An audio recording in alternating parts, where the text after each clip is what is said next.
Hello, everyone. It's Lisa. Today, I'll walk you through how to make super fluffy pancakes from scratch.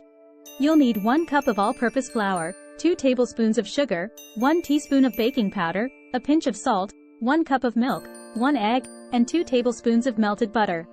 First, mix your dry ingredients, the flour, sugar, baking powder, and salt in a large bowl. In another bowl, whisk together the milk, egg, and melted butter.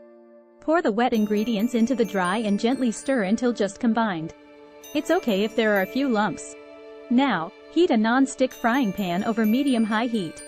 Pour 1/4 cup of batter onto the pan for each pancake.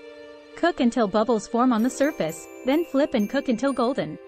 And there you have it, super fluffy pancakes. Here's a tip. Top them with your favorite fresh fruits and a drizzle of maple syrup. Enjoy this classic breakfast dish, and I'll see you in the next recipe. Happy cooking!